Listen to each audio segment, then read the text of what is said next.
Boa noite a todos. Sejam todos muito bem-vindos à nossa casa. Vamos começar um mês, o mês de dezembro, que a gente sempre diz que falar em Jesus, na verdade, tem que ser todos os dias, né? Dentro das nossas vidas, nas nossas vidas e dentro da casa espírita, qualquer templo religioso também. Mas como a gente está num mês que naturalmente as pessoas tendem a voltar um olhar mais para o Cristo, vamos aproveitar então este mês e trazer as palavras de Jesus, aquilo que muitas vezes está lá no Evangelho e que a gente ainda não conseguiu interpretar, né? Então, sempre tanto no aniversário da casa quanto no mês de dezembro, trazemos temas do Evangelho para que sejam discutidos. Então, o tema deste ano de dezembro vai ser do Evangelho de Lucas 12:12, acautelai-vos contra a hipocrisia, ajuntai tesouros no céu, não na terra. Então, a gente vai fazer palestras especiais tanto nas terças quanto nas quintas. E hoje a gente está recebendo com uma alegria muito grande essa queridíssima amiga Liliane, que é lá do Jefa, e vai trazer para nós o tema Jesus, o maior de todos os pacificadores. Então vamos à nossa prece de início, para que possamos aproveitar esse momento com toda a nossa alegria. Senhor Jesus, Mestre Divino, graças te damos, Senhor, por tanto em nossas vidas, por tanta abundância, pela felicidade de cada dia acordarmos e termos a certeza de que o teu pensamento paira no universo, trazendo para cada um de nós a diretriz segura para uma caminhada justa, amena, serena, de esperanças e oportunidades. Graças te damos por aqui estarmos, sentindo dentro de nós a felicidade do preparo deste ambiente, de uma forma tão harmoniosa, amorosa pela espiritualidade amiga, que sabia que cada um que aqui está precisa do amparo, do apoio, da diretriz para a sua caminhada. Abençoa, Senhor, este mês que passa a ser um mês especial para a humanidade. Um mês em que voltamos mais um pensamento que deveria ser diário para a tua lembrança, para a tua presença, para o teu exemplo. Abençoa a nossa querida amiga, que ela traga esse tema onde a tua imagem, a tua presença está estampada como grande estandarte da paz. Abençoa todos nós e protege nossa caminhada, que hoje nós tenhamos cada vez mais a certeza do quanto estás conosco. Se conosco, hoje, agora e todo sempre. É uma alegria estar novamente aqui nesta casa, no Maria Dolores. E hoje, como foi dito, o nosso tema, Jesus, né? O maior pacificador. E nós vamos iniciar com uma história que está aqui no Evangelho segundo o Espiritismo, essa edição, que é uma edição comemorativa. A história é o seguinte: nos Jardins do Céu, havia um lugar muito bonito, onde havia um homem que sentava-se todas as manhãs.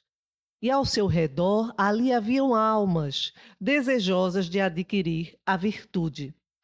Ele era uma espécie de pastor.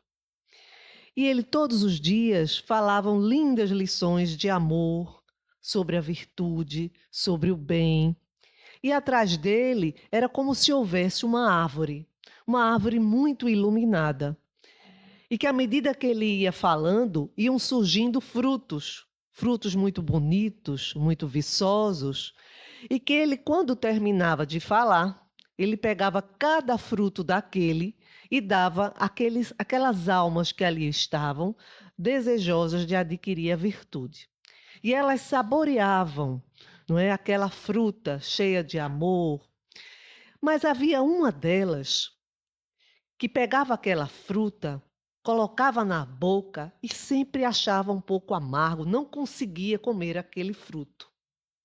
E ele acabava por jogar fora aquela fruta. E esse homem, que era, como já dissemos, um pastor, certo dia ele chega para aquela alma, depois de observá-la durante alguns dias, e disse: Meu amigo, aqui só podem ficar neste jardim celeste aqueles que conseguem comer e se alimentar deste fruto. Aqueles que não conseguem, aqui não podem habitar. Veja a luz da manhã. Quando essa luz aqui aparece, ela todos abençoa com a vida. E aqueles que não sabem aproveitar e a imitar essa luz da manhã, aqui não podem ficar. Veja a árvore, tão bonita, tão frondosa, nunca estéril, sempre dando seus frutos, sempre acolhendo aqueles que aqui chegam. Então, aqueles que não sabem se beneficiar da luz da manhã, não sabem também imitar as árvores, buscando acolher aqueles que aqui chegam, alimentando aqueles que têm fome. Então, são como pessoas que vão se consumir nessa luz sem poder nada ofertar ao outro. Vejam as águas. As águas que aqui existem, elas desaguam e alimentam a terra, fazendo com que esta terra se torne fértil, alimente os animaizinhos, dê frutos. Então, aqueles que não sabem se doar como as águas e desaguar para que outros frutifiquem, então são águas que, por fim, tornam-se poços, poços profundos e abissais de águas estagnadas, que nada produzem. Então eu percebo, meu irmão, que você não consegue ainda se beneficiar da luz das manhãs, nem imitá-la, nem das árvores que acolhem, que frutificam e alimentam aqueles que têm fome, e nem desaguar como essas águas, para que tudo se torne fértil. Então, o que eu posso te dizer? Tu vais atravessar aquele portão de luz e vais passar um período numa noite escura e também entre as florestas, para que aprendas realmente e te lembres de quem te criou, de quem criou as águas, de quem criou as árvores, porque infelizmente você está sendo uma criatura esquecida do seu Criador. Em seguida, acontece um diálogo que nós vamos trazer aqui para vocês, que dizem assim: é importante esta lição e essa avaliação, porque o aprendiz do Evangelho é um candidato a viver nos campos da árvore da vida eterna. Aquela alma olhou o irmão dos campos da luz e entre eles um diálogo acontece. Além da pequenina porteira, conta-se que vive o sofrimento. Não, alma, vive o aprendizado. Vivem as lições de Deus, respondeu o pastor. Conta-se que a grande noite tem olhos devoradores. Não, alma, a grande noite tem olhos apenas. Basta obedecê-la. Se é noite, há que se dormir. Então, se eu não dormir, só aí ela lhe devorará com seus grandes olhos para lhe ensinar a obedecê-la. Dizem que na grande floresta há serpentes rastejantes que arrastam as almas para os chãos, e aves enormes que carregam as almas nos bicos para os abismos. É verdade, mas apenas para aquelas almas que viajam pela floresta sem guia. E quem será meu guia? Eu mesmo. Se me ouvires, dar-te-ei todos os caminhos seguros para a travessia. Também te farei invisível para as serpentes e as aves agourentas. Aquela alma, então, após a promessa do pastor de almas, resolveu ouvi-lo e seguir o seu caminho. Lá na linha do horizonte, uma alma caminhava, atravessava o pequeno portal. Atrás dela, um sol a seguia. O pastor, irmão das almas. Na grande noite, a alma, desobedecendo a lição deixada pelo guia, não adormeceu, foi tragada por abissais olhos, dores imensas em seu corpo, a desesperança, o nada, a amarga escuridão, as formas invisíveis. Enlouqueceu, gemeu, chorou, imprecou, dormiu, acordou, perdeu-se o tempo, até que certo dia lembrou-se a um guia, o pastor, e chorou, chamando por ele. Então, aqui nessa história, nós podemos depreender um pouco a história da humanidade, a nossa história. Que desde o início dos tempos, quando fomos criados, simples e ignorantes, simples, não é, de sentimentos e também ignorantes do conhecimento, nós fomos criados para sermos a imagem e semelhança do nosso Criador. Mas à medida que a gente foi aqui vivendo, nós estabelecemos um plano diferente. Isso é bíblico, a gente vai lá ver Abel e Caim. Abel matou seu irmão por inveja.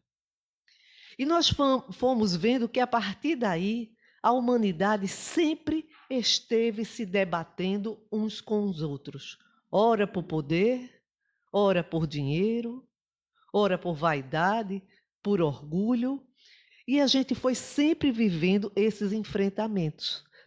Tal qual essa alma que se esqueceu do seu Criador e aqui teve que vir habitar, assim como nós estamos aqui, sabe-se lá há quanto tempo, nascendo, morrendo, renascendo, em várias existências, em várias experiências, a fim de que a gente se lembre desse Criador, a fim de que a gente se lembre para o qual nós fomos criados. Que o nosso DNA, em nosso DNA, existe Deus, está lá.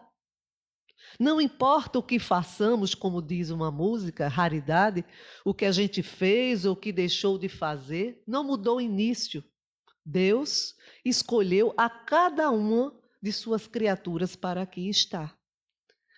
E ao longo da jornada da humanidade, Ele enviou, não é, aqueles seres iluminados para tentar que houvesse em nós esse despertamento, para que a gente despertasse justamente para essa luz, que fôssemos luz, que a gente aprendesse a se doar como as águas, que a gente aprendesse a acolher e a frutificar como as árvores, e com isso a gente pudesse cada vez mais estabelecer entre nós a fraternidade e vivenciar ao que tudo rege, que é a lei de amor.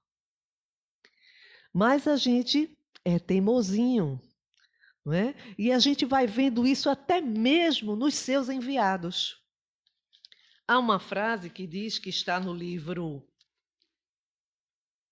A Grande Luz, que diz assim: a grande luz fará descer sobre os corações endurecidos o ferrete da sua força. Quer dizer, independentemente da nossa vontade, ainda que a gente persevere por caminhos, né, da perdição, dos vícios, do orgulho, da vaidade, da falta de perdão, mas sempre Deus se fará presente em nossas vidas, através dos seus enviados.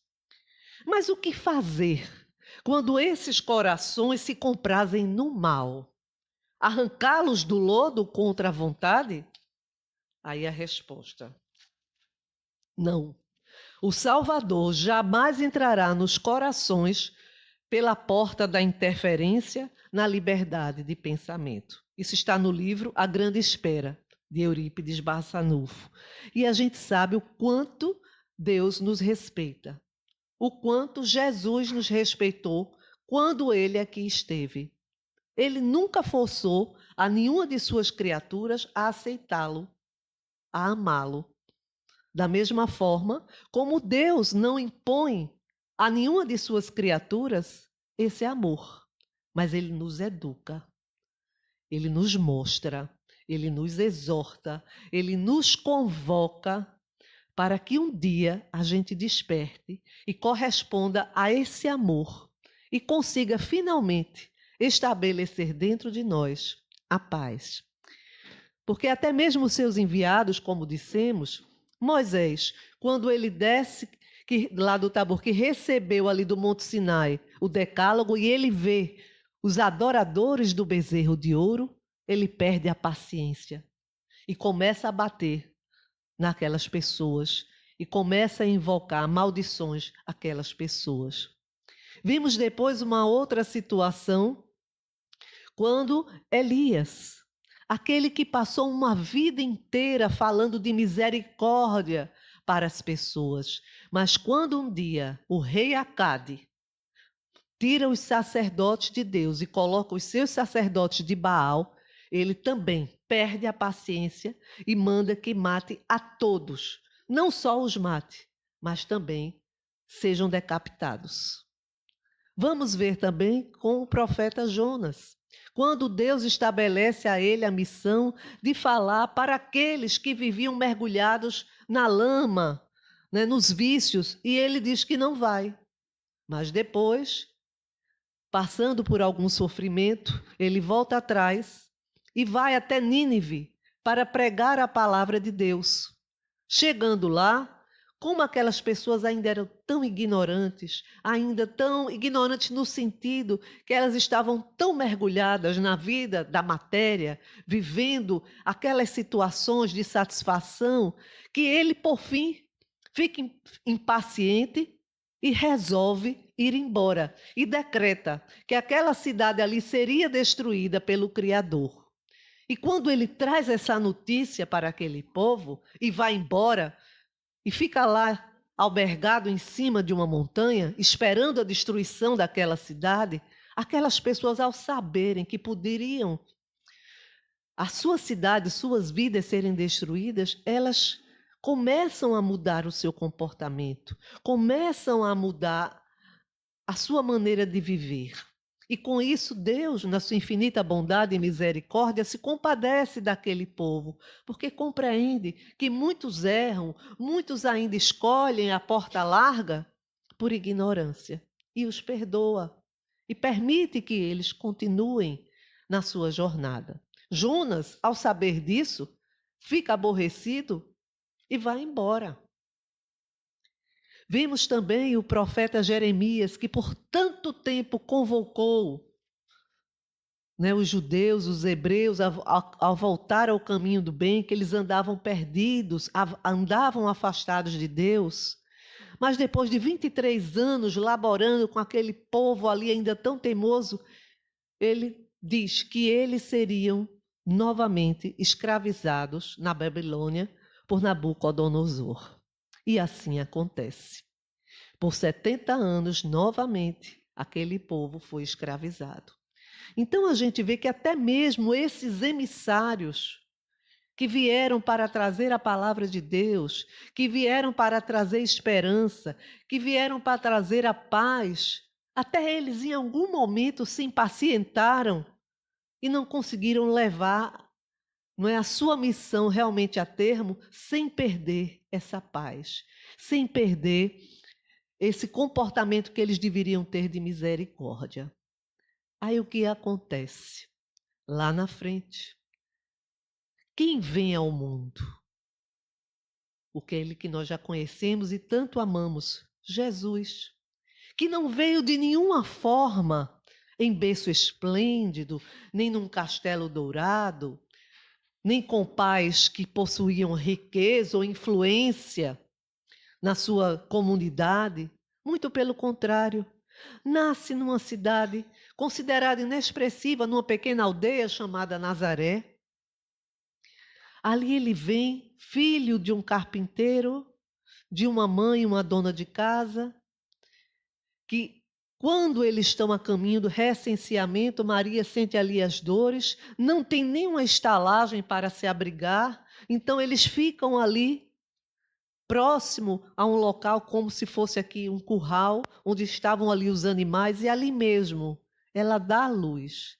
E o primeiro berço que aquele ser tem para poder ficar era uma manjedoura, que era onde os animais ali se alimentavam. Então ele veio sem nenhuma pompa e nem circunstância, veio na maior simplicidade, na maior humildade. E assim também ele cresceu, trabalhando ali junto com o pai, naquele ofício da carpintaria, mas a todos encantava. Maria muitas vezes ficava preocupada, porque ele trazia, às vezes, para a sua casa pessoas que eram conhecidas já por serem pessoas de má vida, pessoas, às vezes, que roubavam, que assaltavam. Mas ele tinha tanta pureza, tanto amor, porque o que ele via naquelas pessoas não é o que a gente vê. Não é o que a gente enxerga normalmente uns nos outros, porque normalmente a gente tem o nosso olhar para o que é defeituoso no outro. Ele não. Onde as pessoas viam defeito, ele via esperança, ele via restauração, ele via recuperação. E assim Jesus cresce, sempre buscando não só ajudar os seus pais, mas todos aqueles a quem ele encontra no caminho, até ele iniciar efetivamente o seu apostolado. E lá Isaías já trazia para nós a perspectiva de que haveria entre nós o príncipe da paz. E efetivamente é o que Jesus foi quando aqui esteve, o príncipe da paz. Mas a gente analisando tudo isso, a gente vê que a gente ainda hoje, a gente precisa tanto da paz, a gente fala tanto em paz, fazemos até passeatas pela paz, usamos camisetas que falam em paz. Mas nada disso tem um valor efetivo se a gente não busca estabelecer dentro de nós essa mesma paz. Porque se a gente não faz isso, se a gente busca fora o que precisa iniciar dentro de cada um de nós, vai ser apenas mais um ritual, como tantos que já fizemos ao longo da nossa jornada. Porque sempre a gente buscou os rituais fora, fazer os holocaustos, as oferendas na época de Jesus, depois os ritos sacramentais, as orações. Tudo isso é muito válido, mas se isso serve para nos transformar como pessoas. Porque se isso fica apenas na esfera do ritual, do exterior, então não irá nos transformar. Então será uma paz frágil, será uma paz que não tem consistência, que não tem validação. Porque no primeiro pisão de pé, a gente salta de banda e abre o verbo, como se diz. Então, aí que a gente vê. A gente vê constantemente no trânsito, não é? Quantas pessoas, às vezes, por nada ou muito pouco, tiram a vida umas das outras, apenas porque levou uma trancada, ou porque fez algo que não gostou, porque demorou para sair.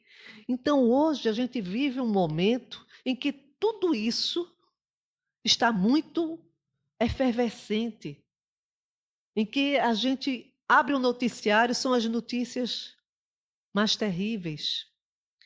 Então a gente vê o quanto nós precisamos ainda nos apaziguar, o quanto nós necessitamos trazer para dentro de nós o que Jesus já falava lá atrás, implantar o reino de Deus em nossos corações. Porque se nós não fizermos isso, dificilmente teremos paz. Será sempre aquela paz que vai estar condicionada à satisfação dos nossos desejos, à satisfação das nossas vontades, ao nosso imediatismo.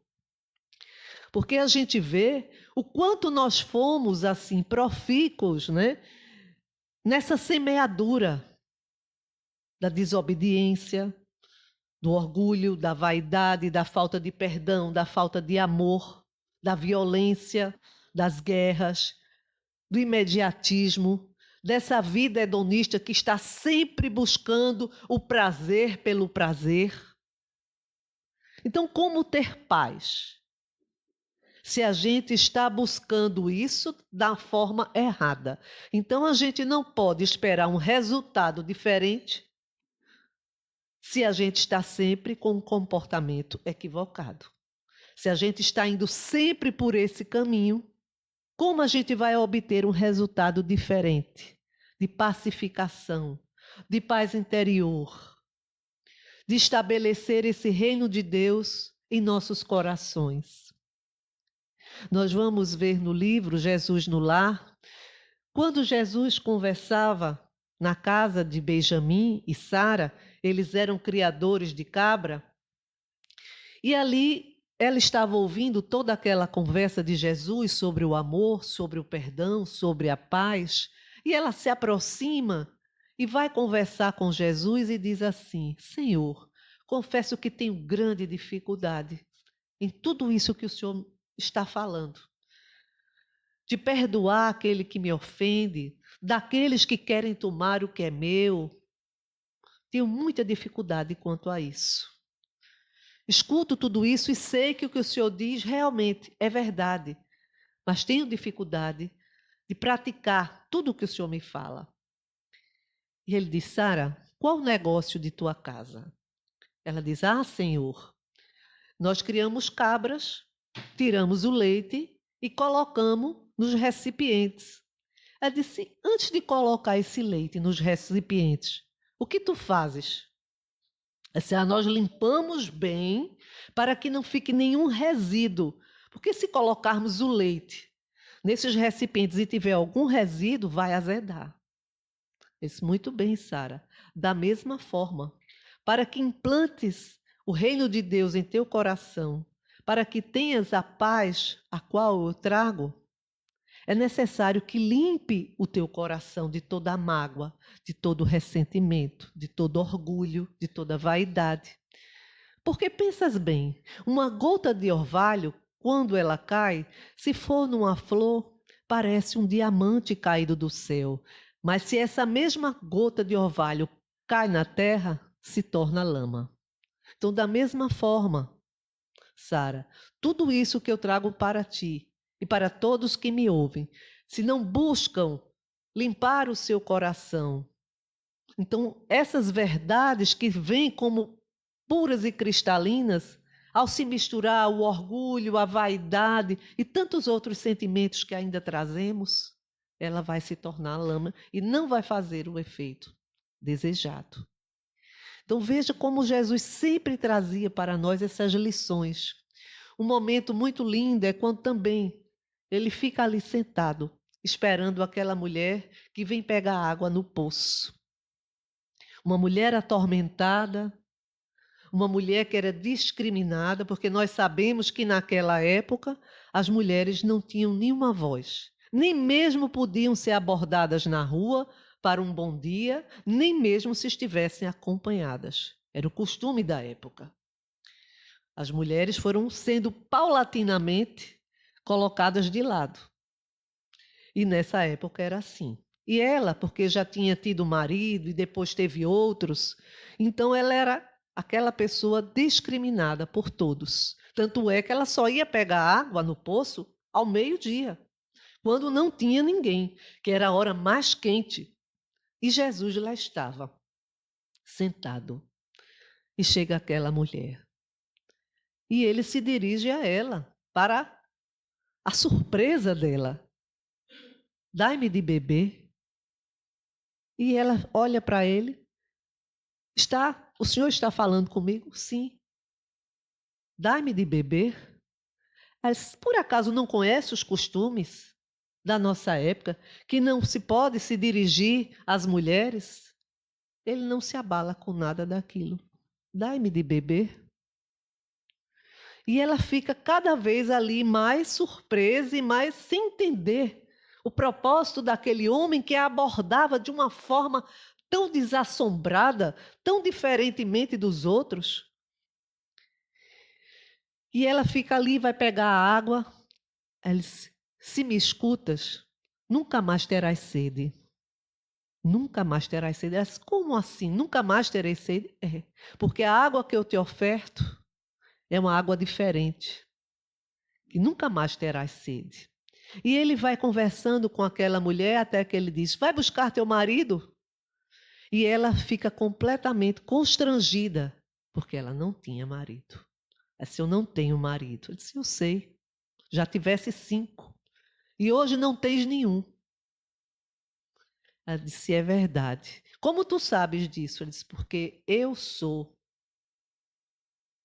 o esperado, eu sou o Messias. A tudo conheço, sei da tua vida. E ela, à medida que ele vai falando a respeito do que acontecia na vida dela, ela realmente percebe e se encanta. E se felicita. Ele disse, vai agora no teu povoado e vem falar de tudo o que eu te falei, dessa água que dessedenta a alma, dessas palavras que eu te trouxe. Leva o meu evangelho, leva as minhas palavras. Então, esse era Jesus. Ele ia de encontro a todos os paradigmas da época, a tudo que existia, mas não de uma forma violenta, não de uma forma que ultrajasse a ninguém. Ele curava aos sábados algo que não era permitido. Né? O sábado, como a gente sabe, os judeus cultivam, é o Shabá, é o dia em que eles nada fazem, nenhuma atividade, nem mesmo doméstica. Então Jesus queria mostrar o que é mais importante. O outro que precisa ser curado ou seguir os ritos que existiam. Aqueles rituais que muitas vezes eram rituais vazios, sem nenhum amor. Então ele sempre quis trazer para nós que mais importante do que a ideia ou do que o ideal era o ser humano, era o outro. E por isso ele acolheu a todos, sem distinção. A todos ele abraçou, inclusive aqueles que eram considerados de má vida, os publicanos, né, os coletores de imposto. Em certo momento ele está ali com os seus apóstolos, numa refeição, chama Mateus, que depois se tornou Levi, estão ali conversando, e um deles pergunta, por que o teu mestre está com aqueles que são de má vida? Por que ele se senta com eles? E Jesus ouve e responde, o Senhor não quer a morte do ímpio, ou seja, a morte daquele que peca, mas misericórdia quero. Então ele já nos falava de misericórdia, coisa que para aquele povo era algo totalmente novo, inusitado. Porque a ideia que eles tinham ainda era de um Deus que castigava. De um Deus que era o Senhor dos exércitos. E não um Deus Pai. Que foi essa a ideia que Jesus trouxe para nós. De um Deus Pai, um Deus que ama, um Deus que é misericordioso, um Deus que é providência, um Deus que é pacificador.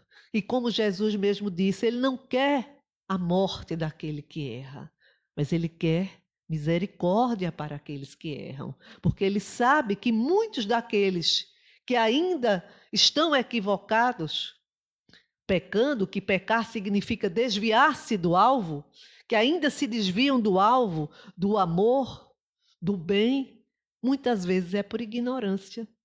Às vezes é porque realmente é desobediente, é teimoso.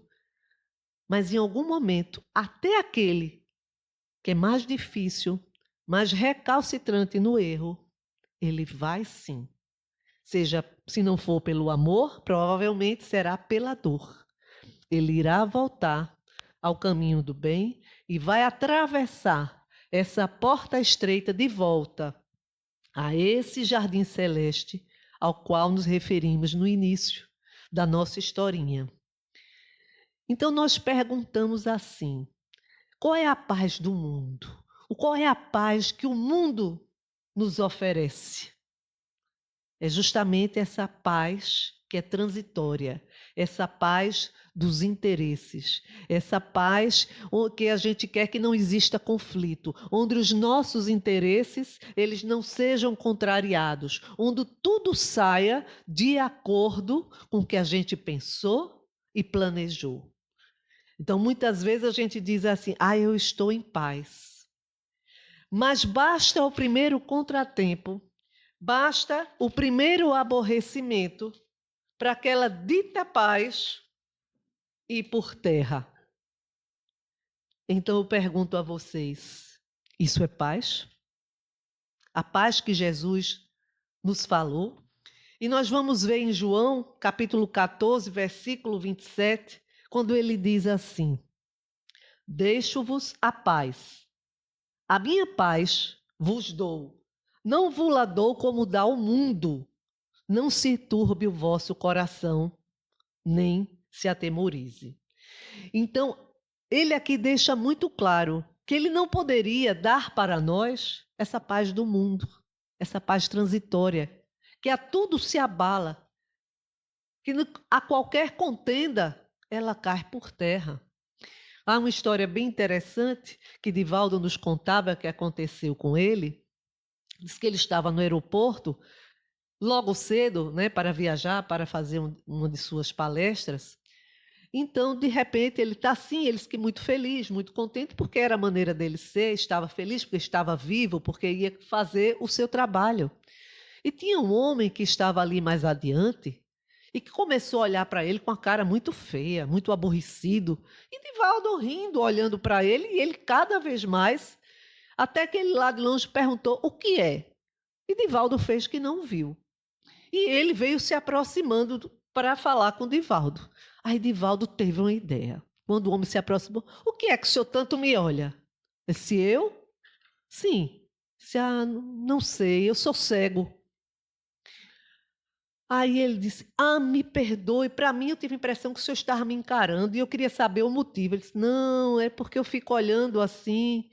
Eu disse, mas o senhor nem parece que é cego. Ele disse, pois é porque o meu tipo de cegueira é diferente. Ele disse, quer que eu conduza o senhor até ali o balcão para o senhor fazer o check-in? Eu disse, não, aqui todo mundo me conhece, não se preocupe, eu já estou em casa. E Divaldo fez o check-in e disse, pronto, estou livre, né? Porque ele fez isso para evitar um confronto, um aborrecimento desnecessário àquela hora da manhã. O que acontece? Ele senta justamente do lado desse senhor. Ele disse, pronto, o que é que eu faço? Tenho que continuar a ser cego. E sentou lá, né? E o homem todo cheio, né, ajeitando ele. O senhor quer alguma coisa? Não, estou bem. E o senhor vai conseguir se alimentar? Eu lhe ajudo. Ele disse, não, estou bem, já estou acostumado. Aí Divaldo disse, começou a orar. Durma, durma. Ai, meu Deus, me ajude a fazer esse homem dormir a viagem toda para eu poder ficar tranquilo. E, de fato, ele tanto orou, tanto pediu que o homem, assim que o avião decolou, pouco tempo depois ele apagou. Chegando, né, no seu destino, o homem ajudou ele a pegar as malas e foi embora. Passou o tempo. E um dia esse mesmo homem vai à mansão do caminho, onde Divaldo mora, né, e tem lá a sua obra de caridade. E Divaldo está lá cuidando dos seus afazeres, quando se avista com esse homem. Ele disse, e agora? Não deu tempo nem ele ter uma reação, porque o homem já foi, correu na direção dele, o abraçou. Esse meu amigo está enxergando. Pois não é? Um verdadeiro milagre, meu amigo. Voltei a enxergar. Disse, mas como foi isso? Aí disse, daqui a pouco eu lhe conto tudo. Aí levou ele para conhecer a mansão do caminho e depois, numa sala reservada, disse, meu amigo, eu inicio a conversa lhe pedindo perdão. Ele disse, mas por quê, Divaldo? Eu menti para vocês. Como assim? Eu nunca fui cego. Eu disse, como assim? Disse, naquele dia, quando você me abordou, para que evitar um confronto, evitar uma situação, porque eu vi que você não estava bem, eu inventei essa história. Me perdoe, meu amigo, eu não sou de inventar história nem de mentir, mas naquele momento eu achei que seria o melhor a fazer. Ele disse, não, Divaldo, eu que lhe peço perdão. De fato, naquele dia eu estava realmente muito mal, muito ruim. Eu estava para tudo. O primeiro que aparecesse na minha frente, eu ia fazer a maior confusão. Ia criar uma situação. Você fez bem agir dessa forma. E ali, eles se entenderam e se tornaram grandes amigos. E é o que a gente vê hoje, não é? Quantas vezes a gente dá um bom dia, parece que a gente está dizendo um desaforo, né? A pessoa, né? Responde ou com malcriação ou não responde. Porque é assim que nós estamos vivendo, sempre nesse estresse, nessa ansiedade, nessa agonia, sempre em busca de algo, correndo de um lado para o outro. E nós lembramos de uma parte que tem na Bíblia, em Mateus, que fala assim a respeito da ansiedade. Veja como os ensinamentos que estão na Bíblia do Cristo são atuais. Ele nos falava da ansiedade. Por que estáis ansiosos com o que haveis de comer? Vejam as aves, elas não semeiam e não plantam, mas ainda assim o Senhor as alimenta. Vejam os lírios do campo como são belos. Nem Salomão, em toda a sua glória, jamais se vestiu como um deles. E o que são esses lírios, que hoje aqui estão e amanhã serão lançados no fogo? Então te perguntamos, o que o Senhor não fará por ti? Se Ele faz isso pelas aves, faz isso pelos lírios do campo, o que Ele não fará por nós? Então ele nos fala que não é que a gente fique de braços cruzados esperando as benesses do céu, mas que a nossa ansiedade não ultrapasse o limite da confiança que precisamos ter em Deus, em Jesus. Porque a gente tem que entender que muitas coisas, de fato, dependem do nosso esforço, dependem da nossa vontade, da nossa iniciativa pessoal. Mas há coisas que a gente não consegue realizar ainda. Então, nessas coisas, quando a gente vai a um ponto, que a partir dali a gente diz, Senhor, a partir daqui eu não consigo. Vamos ter confiança, porque Ele vai nos dar os meios, vai colocar em nossas vidas as pessoas que irão nos estender a mão, Ele vai nos capacitar para que a gente avance. Então, é nesse sentido que Ele fala conosco, que nós precisamos ter essa confiança e nos libertarmos um pouco da ansiedade, que é o grande mal da nossa época. A ansiedade, a insatisfação, a solidão. Nunca estivemos tantos meios de nos comunicar e nunca estivemos tão sós, tão solitários.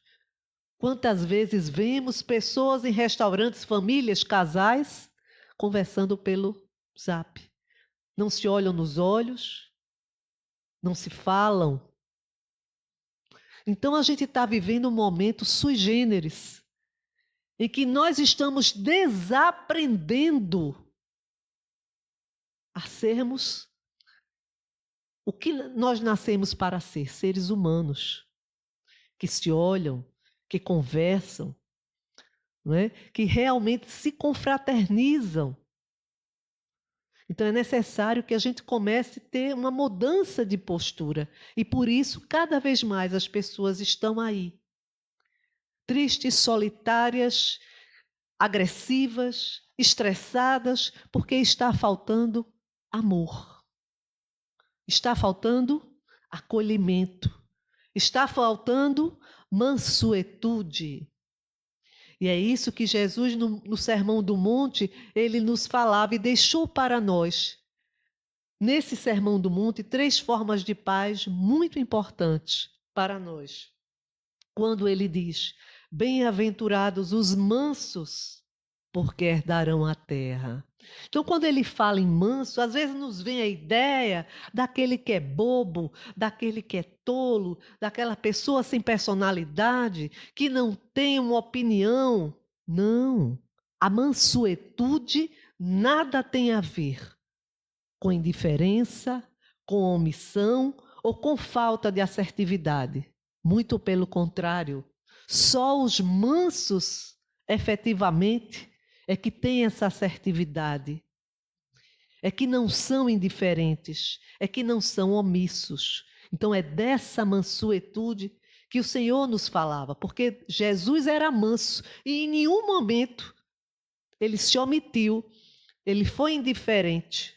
Muito pelo contrário, como já dissemos, ele foi de encontro aos valores, aos modelos vigentes da época, mas sem violência, mas com assertividade.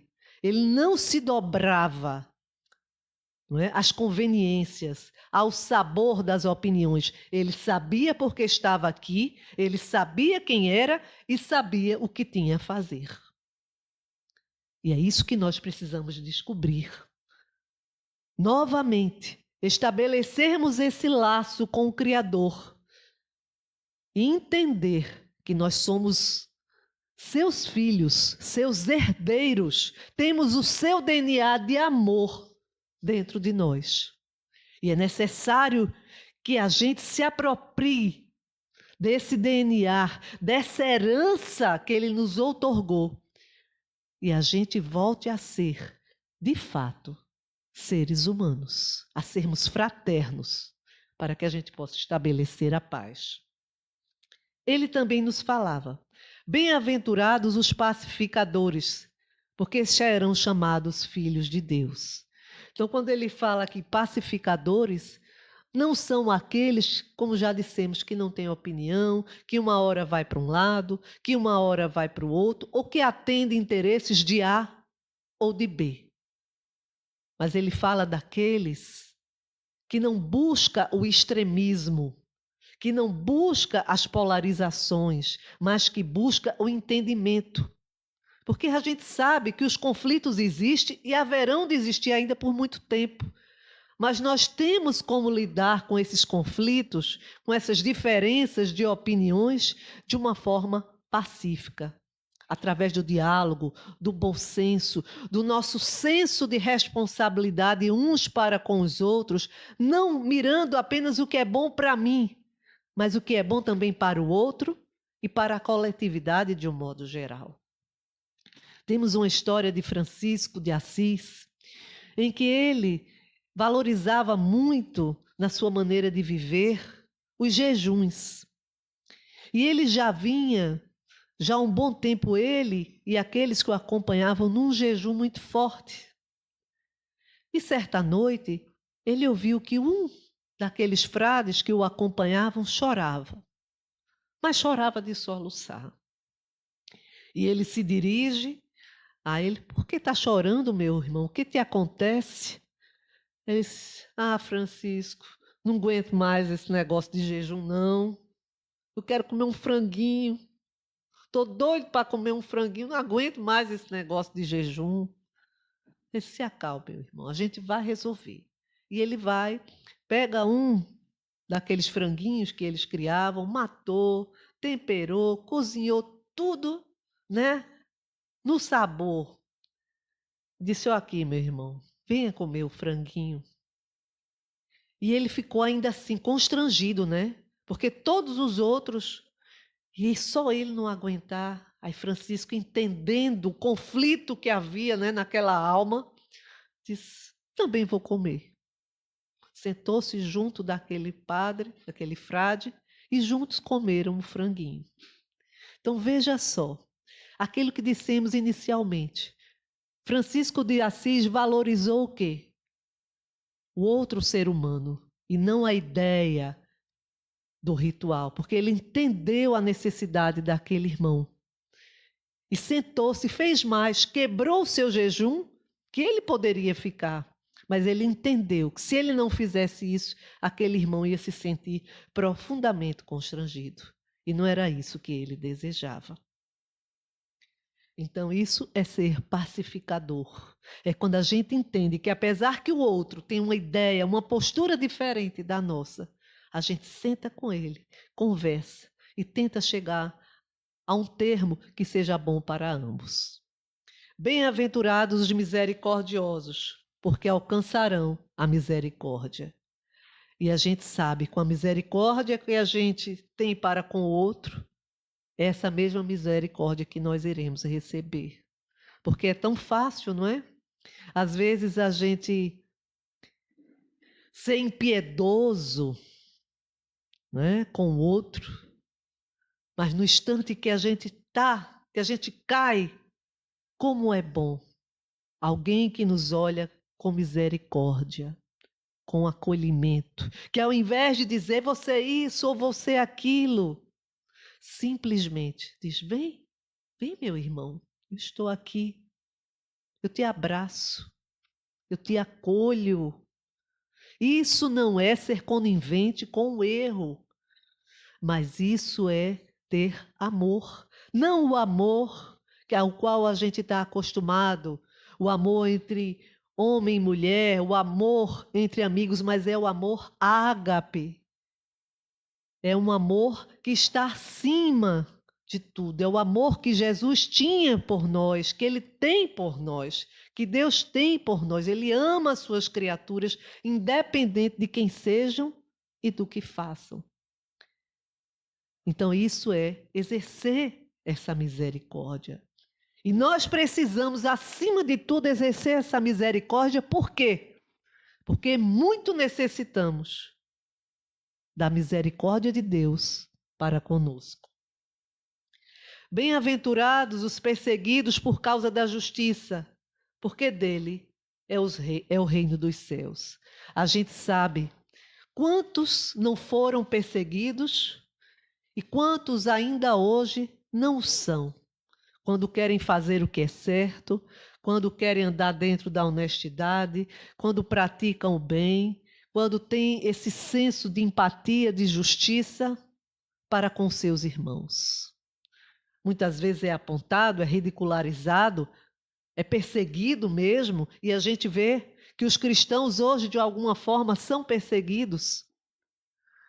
Então, bem-aventurados somos nós, que estamos tentando fazer da nossa sociedade algo que tenha uma maior equidade, que tenha um maior equilíbrio, né? Onde a gente valorize as pessoas, onde a gente estenda a mão, onde a gente não viva voltado apenas para as próprias necessidades, nem nessa vida hedonista, buscando só o prazer, mas que a gente entenda que o outro necessita também de nós.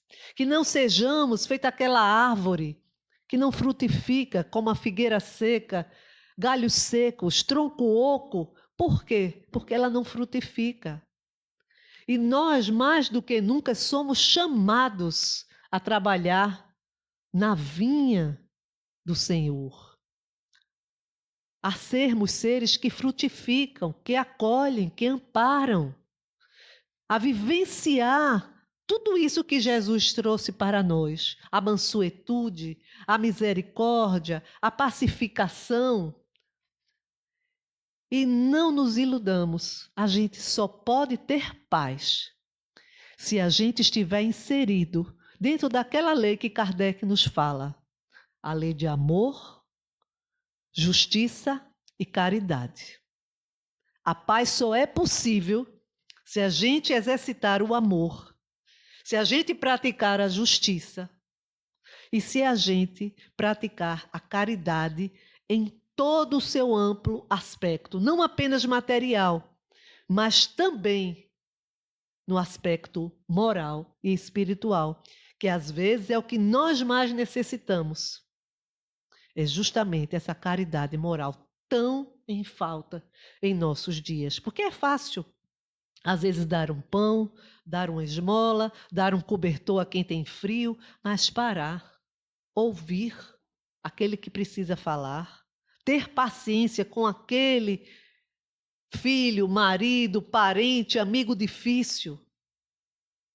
Ter paciência, ter empatia com aqueles que ainda perseveram no erro, com aqueles que ainda perseveram no mal. Ah, como é difícil ainda para nós. E como termos paz se ainda agimos dessa maneira.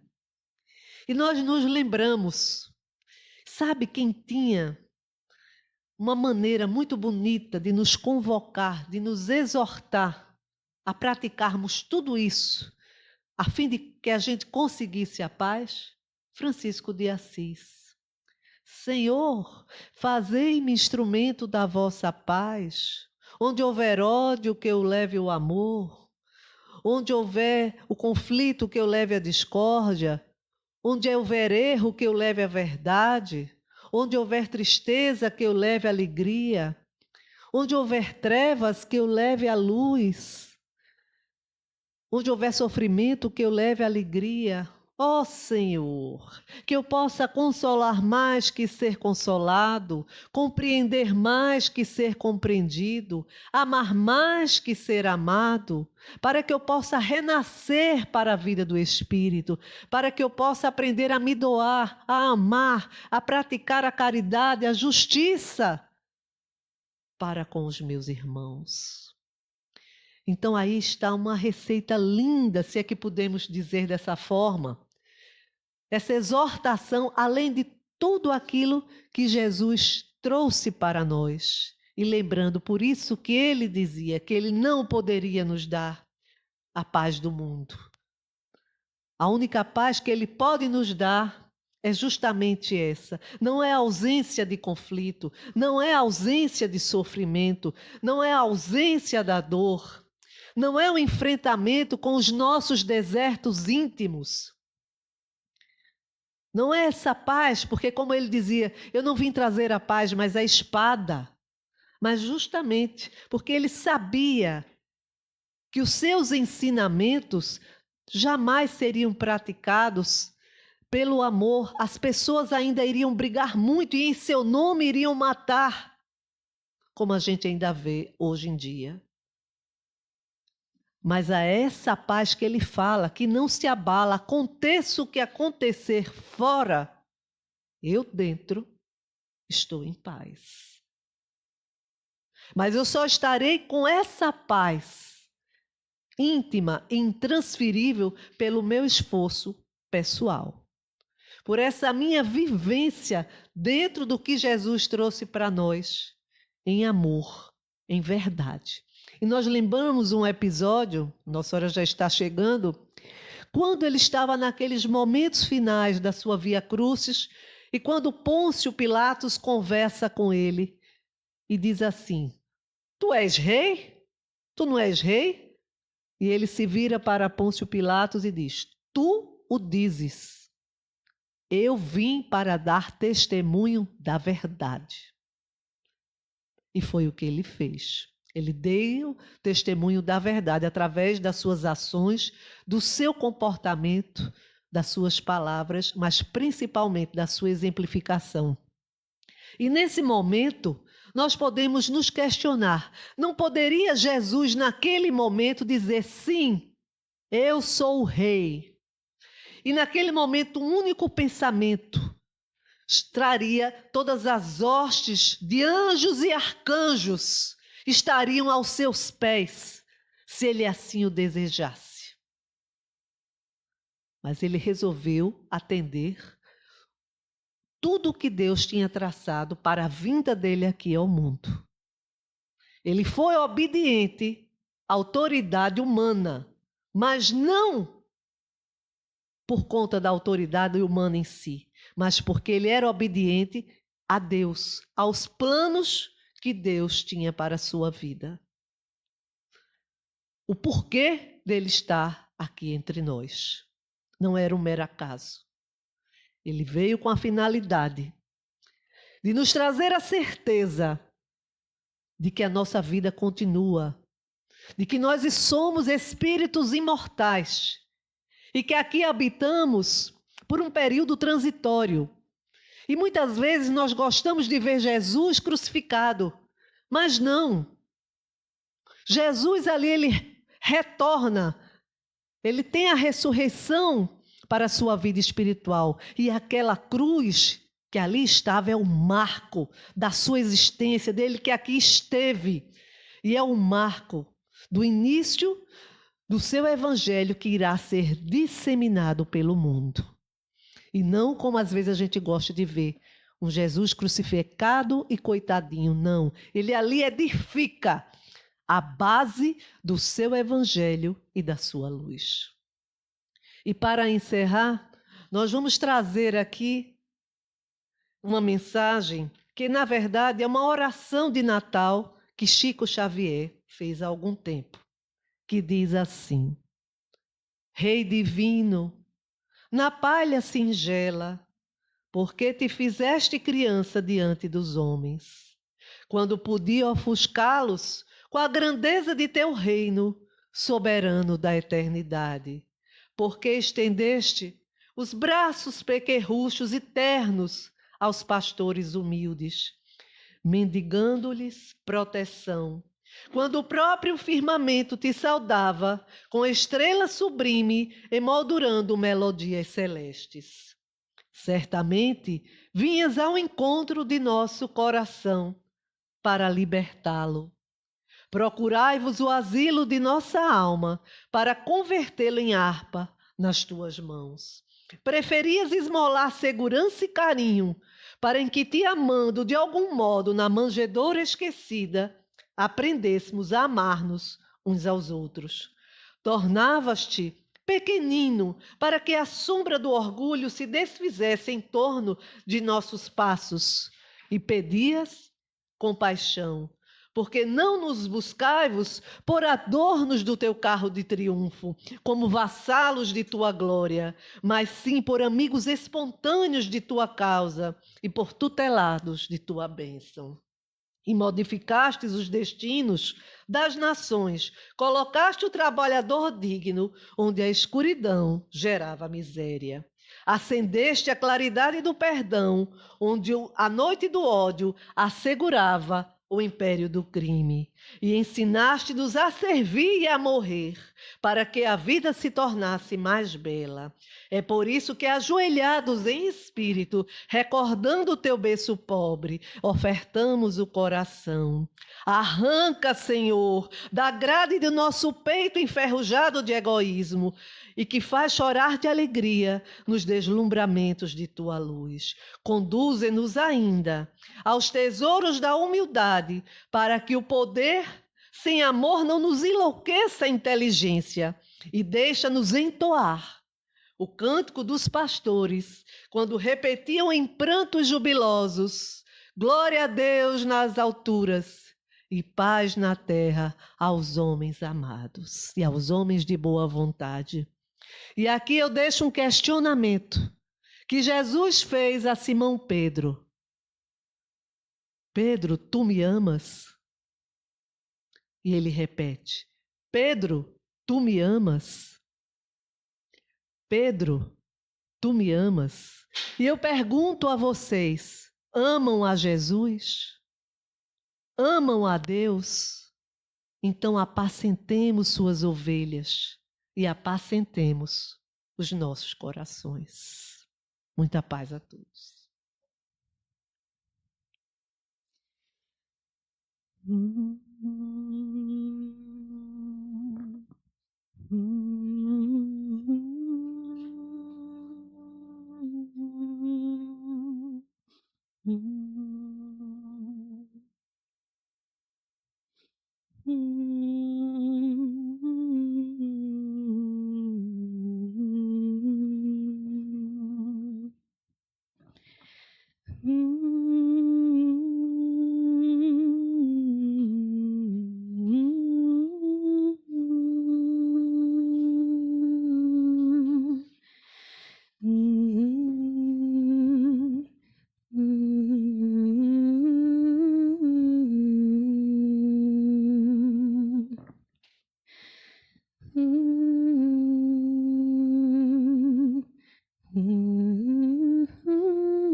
Ave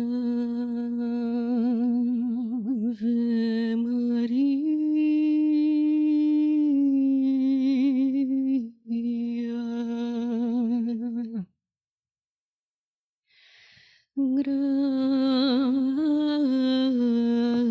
gratia plena, Maria, gratia plena, Maria,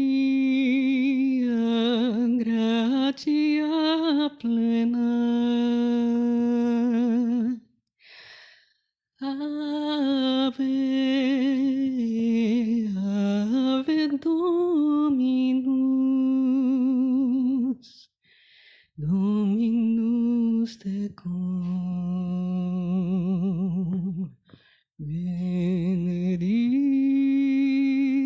tu in mulieribus, et benedictus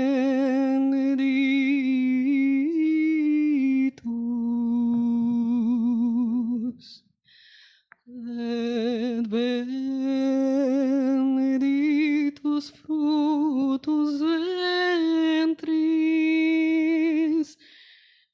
ventris tui, Jesus.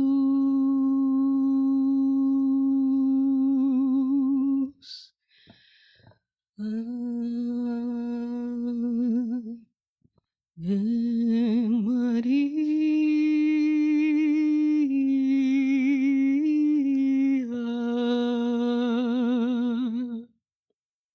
Mestre Jesus, querido amigo de todas as horas, como não te agradecer por esse banquete do qual todos nós desfrutamos essa noite. Agradecemos principalmente, Senhor, pela tua presença amorosa em nossas vidas. Agradecemos pela oportunidade da vida.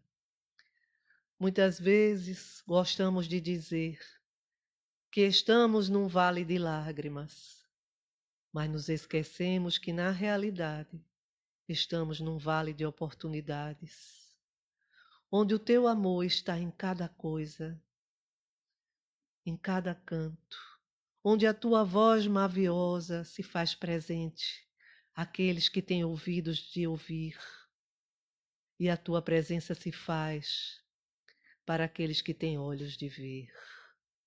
Possamos ser gratos a ti, Jesus, que descendo das altas esferas, aqui vieste ter conosco, aqui vieste trazer o verdadeiro sentido da paz, do amor, da justiça e da verdade, como porta-voz divino para nos arrancar da lama e da nossa cegueira espiritual, para nos lembrarmos de quem somos, para que possamos a cada um de nós, enfrentarmos cada um de nós, esse caminho de Damasco, onde a gente se liberte da cegueira espiritual e nasça para uma nova vida, uma vida de trabalho, uma vida às vezes de dor, de sofrimento, mas de profundas alegrias. Essas alegrias que só a nossa alma pode sentir.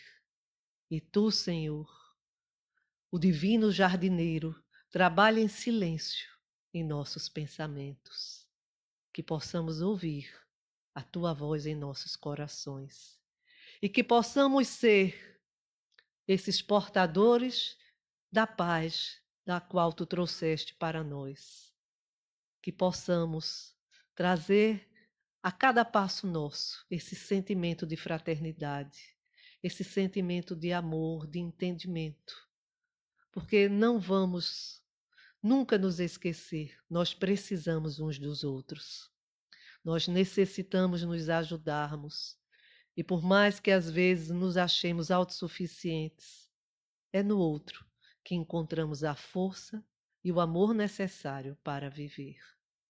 Que o Senhor nos acompanhe a todos, que a paz que aqui se fez sejam levados a todos os lares, inclusive aqueles que aqui não puderam vir. Obrigada por tudo, Senhor. Muita paz para todos. Graças a Deus.